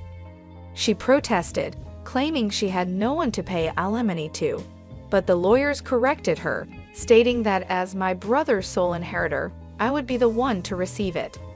It was a moment of realization for me and her. The rules of inheritance were not in her favor. She tried to argue that she should still get half of the estate now that the divorce was settled. However, a lawyer pointed out that my brother had already compensated her during the divorce, and that the house, purchased before their marriage, was not subject to division. Despite her attempts to assert herself, mentioning a life insurance policy she thought she was still the beneficiary of, a lawyer quickly noted that my brother, being cautious, likely changed the beneficiary after the divorce. Her attempt to secure a position of advantage amidst a crowd that was clearly not on her side was bold, yet ultimately futile, as legal facts and my brother's foresight protected his assets from being claimed under false pretenses. When I stumbled upon my brother's life insurance policy among his important documents, a moment of tension arose as my sister-in-law snatched it from my hands to eagerly verify the beneficiary's name. Her anticipation quickly dissolved into disappointment when it became clear that the policy named me, not her, as the beneficiary. In a burst of frustration, she vented her true feelings, lamenting her marriage to my brother under the mistaken belief of his wealth, and now facing the reality of receiving minimal financial benefits and the obligation of paying alimony. It was a confession of regret and disillusionment. In response, one of my brother's lawyers, present during this exchange, remarked that my brother had expressed similar sentiments about his decision to follow a marriage counselor's advice, viewing it as a grave error. This was a perspective my brother had never shared with me directly, but had openly discussed with his colleagues, revealing a side of his thoughts and feelings I had not been privy to. Following the revelation of her unsuccessful attempt to secure a fortune through the marriage, my sister-in-law found herself in a precarious financial situation. Obliged to fulfill the alimony payments in installments without a steady income, she desperately sought employment. However, her lack of work experience and commitment quickly led her to abandon the job market. Reverting to her previous strategy, she registered again with a marriage counseling agency, aiming to entrap another wealthy individual. Unfortunately for her, her scheme was short-lived. The man she targeted detected her deceit and took legal action, leading to her arrest for attempting marriage fraud. This incident came to light when I inquired about the alimony payments that had never commenced. The lawyer from my brother's firm informed me of her arrest and the unlikely prospect of recovering any alimony in the foreseeable future. While the financial aspect of the alimony was of little concern to me, the principle of the matter was paramount. I harbored no interest in the money itself, but rather in seeing justice served for her exploitation of my brother's intentions and legacy. I wished for a thorough investigation into her actions, hoping that any other fraudulent activities would be uncovered and adequately addressed in court. In the wake of these events, my family and I transitioned into a new phase of our lives, moving into the spacious house my brother had left behind. This significant inheritance transformed our living situation, moving us from an apartment to a residence that offered more than just physical space. It represented a legacy and a foundation for the future. My eldest son, inspired by the legal wranglings he witnessed and motivated by a desire to uphold his uncle's legacy, dedicated himself to his law studies with renewed vigor and aspiration. He saw in his uncle's colleagues a model for the type of lawyer he aspired to become, one committed to justice and integrity. However, amidst the family's collective uplift from the inheritance, my younger son harbored feelings of disappointment, half-jokingly expressing a wish that he had been the one adopted by our uncle, thereby positioning himself as the direct inheritor of the estate. His comment, tinged with jest, nonetheless revealed an undercurrent of regret and what-if scenarios that lingered in his mind, a reflection of the complex emotions and dynamics that the legacy and its aftermath had stirred within our family.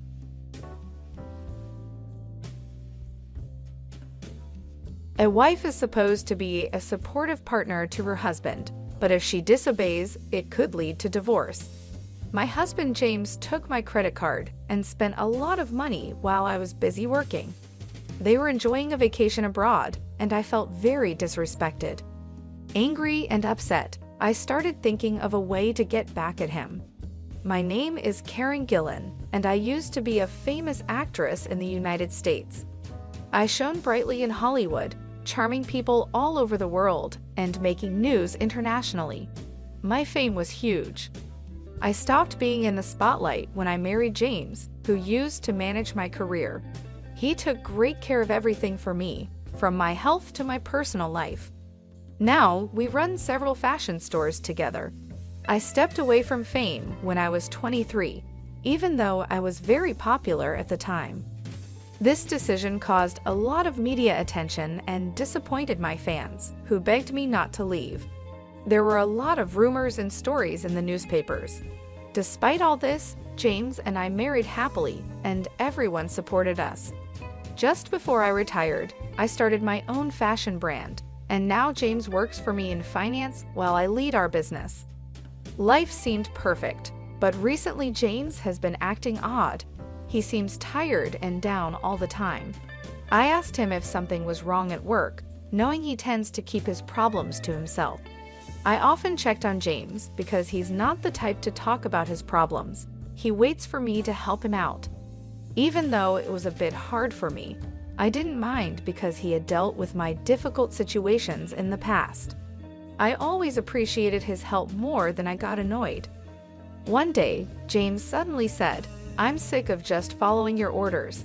His words surprised me. I had no idea he felt that way. James sometimes said harsh things when he was stressed from work.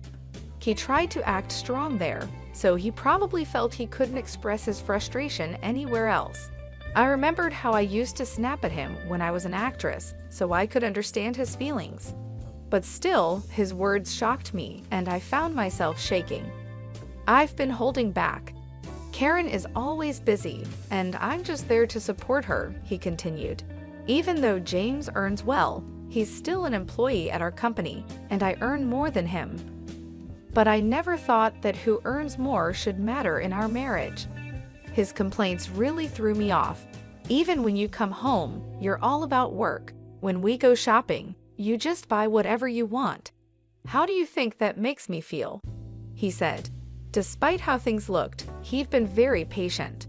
Why can't you be more considerate? He asked, looking unhappy. Honestly, his words annoyed me. Our home is mostly supported by my income. His salary is for him to enjoy, and I've always seen that as my way of thanking him for all he has done and supported me with. There were times when he financially supported me when we had less. I wanted to make it up to him for all the personal time he gave up for me until I retired.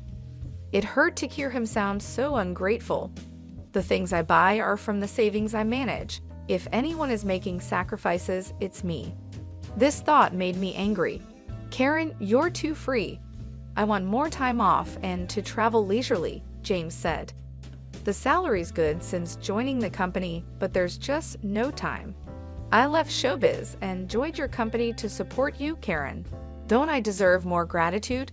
Stop putting your own time first and give me a break. When I retired from showbiz, James continued working as a manager. But once my business started doing well, he wanted to work with me. He said, "If I join the company and stay by your side, Karen, you won't be lonely. I want to be there for you." I wanted to spend time with him, so I let him join. I never asked him to, so I don't understand why he's treating me like this now. Is this life not enough for him? Isn't he being too selfish?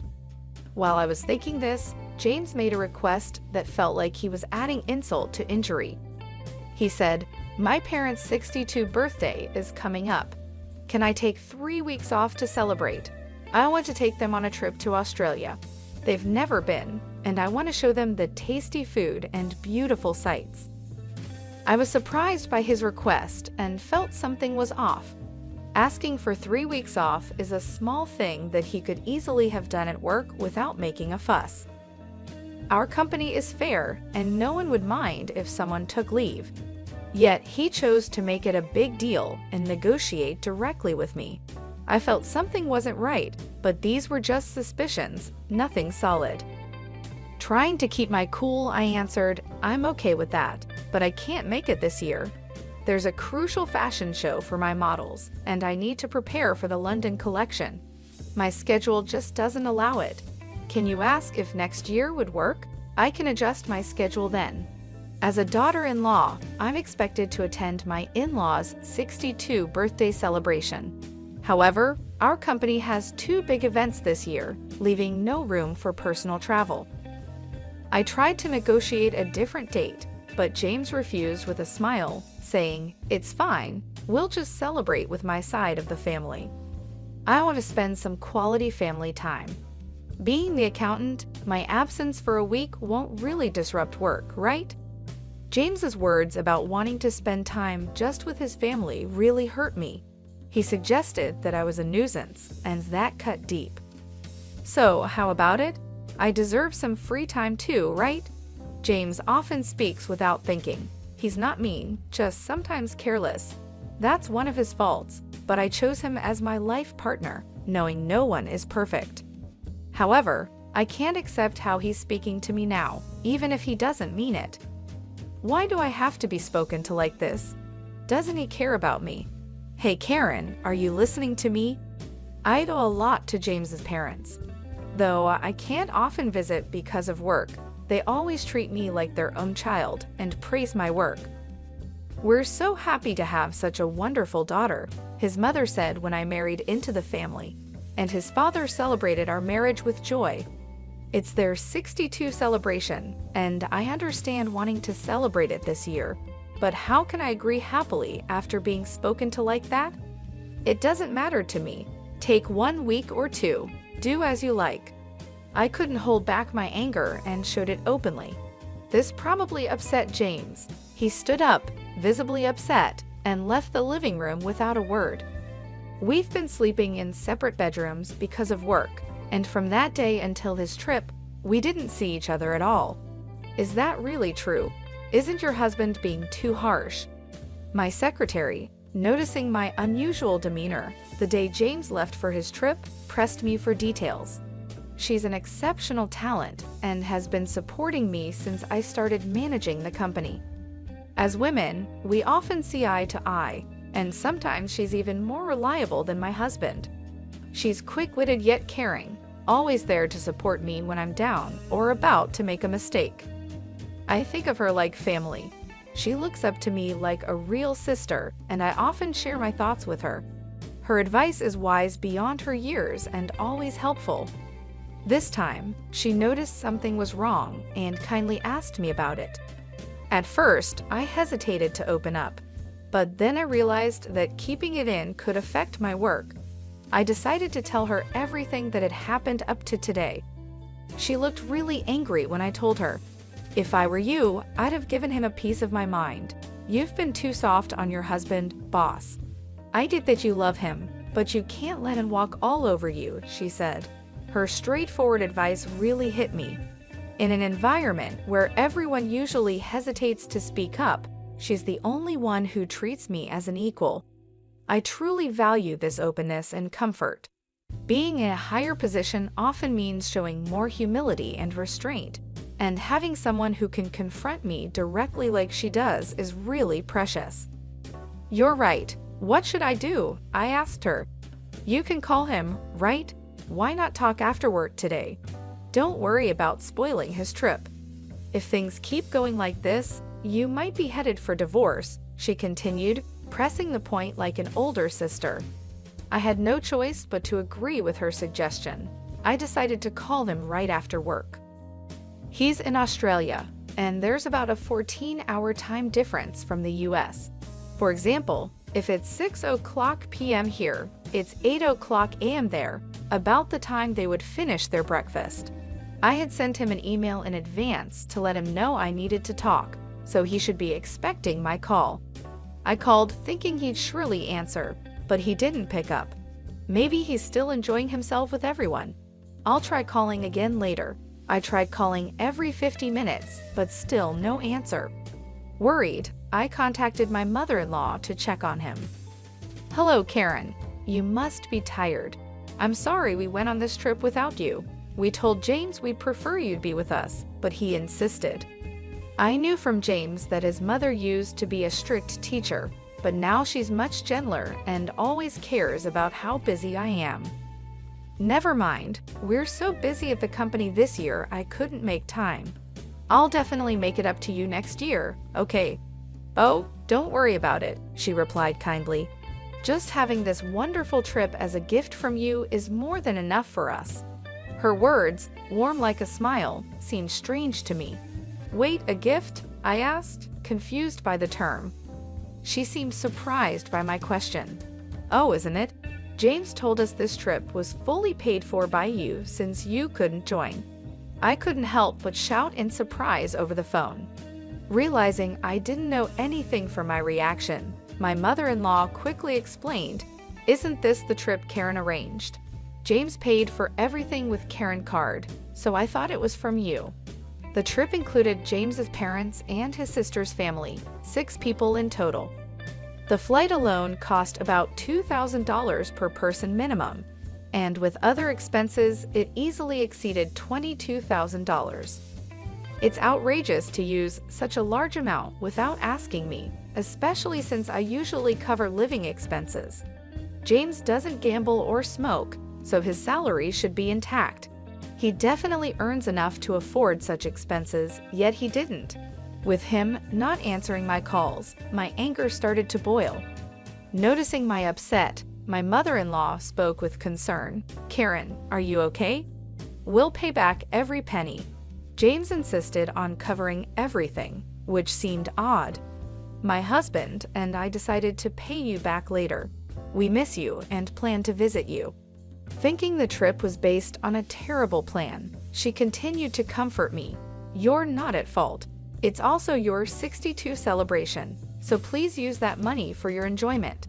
I'll definitely get James to pay for it, but could you tell me more about the trip's planning?"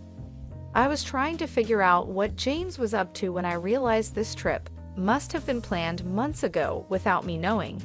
At that moment, I started to doubt him. Then, my mother-in-law revealed a shocking fact. The trip was actually suggested by James's sister and her husband. Surprisingly, it was James's sister and her husband who always criticized me who initiated the trip. James's brother-in-law, an executive at a company competing with mine, looked down on me for being a female CEO. Because of his high pride, James never stood up to his sister. The sight of James showing respect to someone other than herself must have caught my sister-in-law's attention. Even though she has always controlled James, I couldn't stand the fact that she got offended by James just being slightly nice to someone else. With their strong sense of rivalry, my sister-in-law and her husband disliked me, and I always tried to avoid them as much as possible. This couple, always competitive and disliking me, possibly planned this trip to create a rift and exclude me, using James as their source of money. "I'm so sorry, I didn't know anything. James told me you were busy and asked us not to contact you directly," my mother-in-law said. "If my in-laws and I were to communicate, it would have exposed the plan and potentially caused a rift in our marriage." To prevent this, James had already advised his parents not to reach out to me because of my busy schedule. His words were absolute to them. They decided to follow his advice and planned to express their gratitude when they returned. "Karen, did you give James a card or something? He was paying with a gold card I've never seen before," my father-in-law asked suddenly. He must have been listening in, given his urgent tone. His question confirmed my suspicions the moment he mentioned the gold card. I checked my safe and found that the gold card he mentioned was missing. This card is crucial for our company and only James, and I knew the safe's password. I never thought James would steal from the company, but it was clear he had taken the card. As the finance manager, he could easily change the records. Realizing he was misusing company funds, my anger grew, and I told my in-laws what had happened. They turned pale with shock. "What should we do? Are we part of this theft? We'll go back with James immediately. We're as guilty as he is, even if we didn't know," my mother-in-law panicked.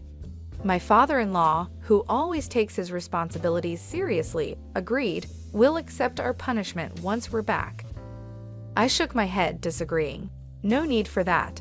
You were just tricked by James. You're not at fault, but I can't let James and his sister's family get away with this. We don't need punishment, but could you help me with something?" I continued. "I ignored James' actions until now, and that's my fault.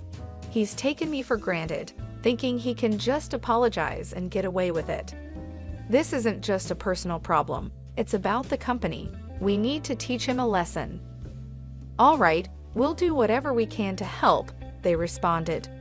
So we began planning how to get back at James.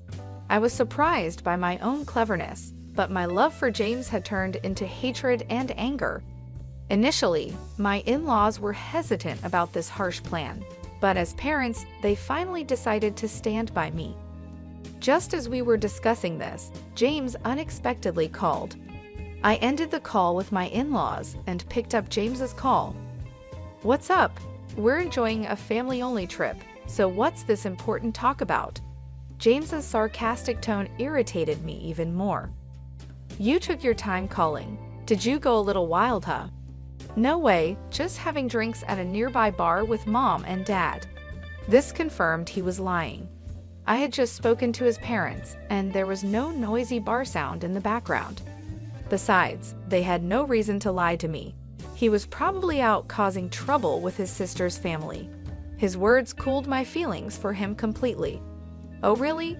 By the way, James, you haven't been messing with the company's expenses, have you?" His attitude changed instantly at my unexpected question. "What's that all about?" His tone, usually lighthearted, turned dead serious. Was this his true nature? Seeing his attitude shift as if he now saw me as an enemy, I faced him with equal firmness. "Just checking, since there will be an audit at the company soon. Are you suspecting me?" His defensive reaction showed his guilt. I couldn't help but laugh at his poor response. "What's wrong? I was just concerned, and you're talking about suspicion. Did you do something wrong?" "No, anyway, the house isn't in a mess when I get back, right?" Realizing he was digging himself deeper, he suddenly changed the subject. His actions only made him look more suspicious. I was almost impressed by his foolishness. Who knows? I've been busy with work too. Give me a break. I hate coming back to a dirty house with bugs. A wife is her husband's maid. Disobey and it's divorce. Even our executive says that to his wife. Looks like I might have to do the same, right? You wouldn't want that, so keep the house clean. I had never seen him getting along with the executive. His current words were probably all his own thoughts. But aware of his weaker position, he used the third person to express them. His patheticness made me sigh. Sure, I'll keep that in mind. There was no need to talk to him any longer. James clearly looked down on me, even embezzling company funds. Embezzlement is a serious crime, and I could take him to the police.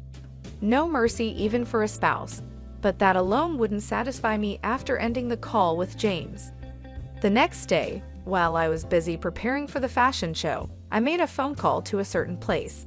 Of course, James bombarded me with calls. I noticed his calls late at night while I was out. Luckily, my secretary was driving, so I answered James's call on speaker. "You're late, what have you been doing?" His voice was rougher than I'd ever heard, surprising both my secretary and me. "What do you mean? I was working. Did you do something yesterday? Do something like what? Don't play dumb? Tell me the truth." James was in complete panic, and in the background, I could hear several Australian men and my sister-in-law and her husband confronting him. It sounded noisy. "Something wrong?" I asked. "No, it's just a..." James, who had been blustering, suddenly began to stammer. He realized that admitting anything would put him in a very disadvantageous position. His odd behavior made me explain to him what was coming. "Too bad, James. You were supposed to be having a blast in Australia, but it seems your dream turned into a nightmare overnight, huh? But it's what you deserve for misusing someone else's money. You did something, didn't you?" As he reacted weirdly, I revealed what I had done the day before. I had contacted the president of the credit card company I was contracted with. Despite it being after hours, he agreed to help me due to our long-standing relationship. He immediately suspended the company's credit card. If a credit card is misused, the company doesn't have to pay the store, leaving the store at a loss. However, James had arranged to pay the entire bill at checkout. So with the card blocked, he couldn't pay and was now being interrogated by the hotel receptionists. James, Mom and Dad have already checked out. The taxi I reserved for them has left with them, so there's no one coming to pick you up, I said. My sister-in-law, who was cornered, bombarded James, asking what to do next. Hearing this, James panicked even more and directed his anger at me. "How can you do this and think it's okay? Are you ready for a divorce? Go ahead. I'd rather not have a husband who steals from the company." "I've already talked to a lawyer, and we're starting the divorce process," I told James. He was clearly shaken by my calm reaction. "I've ignored so much of what you've done, James. There was a time when you supported my work, and I was grateful, but I've reached my limit. My patience is gone," I continued. "That can't be." James realized he was in a real crisis and let out a desperate cry. The receptionist kept demanding payment from James and his group, who were now trapped in despair. None of them spoke Australia and were relying on a guide to communicate. Hearing their situation, I suggested switching the call to me. "No one there speaks Australia, right? Let me talk to them for you. You're going to help?" James sounded relieved, thinking I had changed my mind. Without hesitation, he handed his phone to them. I spoke to the receptionists in Australia, explained the situation, and they understood quickly and seemed cooperative. To ease their worries, I also gave them my contact information, which my secretary noted down. After a friendly chat, they returned the phone to James. "What happened? Did you sort it out?" James asked. "Yes, I've taken care of it. Now it's up to you guys." "Really? You're a lifesaver, Karen. I love you," he said, then hurried off, apparently called by the receptionists. James, clueless, ended the call and followed them. "Are you sure about this? It probably won't end well," my secretary asked. "Perfect, right?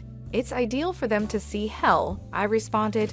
An hour later, as expected, I received a barrage of calls again from James. When I answered the call, James was on the line, his voice full of distress. "Karen, what's going on here? What is this place?" He cried out and showed me through a video call the image of a slum area in Sydney, Australia. James and his sister's family were there, looking miserable and stripped of their belongings. They had been taken to what's considered the most dangerous place in Australia, which was completely unexpected. When I was talking to the receptionist earlier, he had mentioned he was a big fan and promised to arrange a severe punishment, but I never thought he meant this place. I couldn't help but laugh at their predicament. "Lucky you're still alive in Australia's most dangerous place. It's a miracle, really." "What? Wait, Karen, what's this about? Explain yourself and come help us right now," James pleaded. Since it was a video call, they could probably hear everything clearly. Behind them, many homeless people were surrounding James and his group, causing chaos. "You guys were causing trouble for Karen. You reap what you sow. Time for reflection," added my in-laws, joining the call unexpectedly. "Mom, Dad, what are you doing?" James was shocked. "A friend of Karen flew us back in a private jet. We returned to the US, and Karen picked us up. We realized you were trying to set Karen up. We asked her to do as she pleases with you guys," they explained. As they said this, the onlookers behind them started confronting James's sister and her husband. The people living in this rough area were ruthless. If you wore anything valuable, even women were not spared. They raised their voices while on the video call. In such a dangerous neighborhood, it's no surprise they became perfect targets. I addressed the crowd in Australia, loud enough for them to hear, telling them these men had been using my card illegally and had treated me horribly. I encouraged the locals to do as they pleased with James and his group, and they eagerly agreed to give them a hard time. Suddenly, the call ended, probably because someone snatched the phone. After that, James and his group were stuck living in the harsh conditions of the slum, treated poorly by the locals. Without money to return to the US, they were essentially trapped abroad. I later confirmed with the hotel receptionist that an acquaintance of his, who is a leader in that slum, had agreed to look after James and his group. In return for his help, I promised to treat him to some good liquor the next time and assured him not to worry. They made a deal to keep James and his group safe from life-threatening situations. In return, I agreed to perform at that hotel, something I hadn't done in a long time. The receptionist mentioned that a live performance video of mine, the only one I ever released, was still his treasure. He invited me to stay at their hotel and sing for them, promising VIP treatment. Following this, I successfully got my revenge on James and his group with the help of the men from the hotel. I also managed to divorce James. I felt refreshed and have been enjoying life with my in-laws. James's sister and her husband were fired from their jobs for unexcused absences. Their phones were taken by the locals, leaving them without a way to contact anyone. My in-laws explained the situation well, so it didn't become a police matter, and no one seemed to care about them. Thus, my ties with James were completely severed. Since then, I've been focusing on work and living a happy life. Occasionally, I call the receptionist to check on James and his group. They're still living in tough conditions, but I don't feel sorry for them. I asked to spare their lives, and now I'm enjoying my life to the fullest.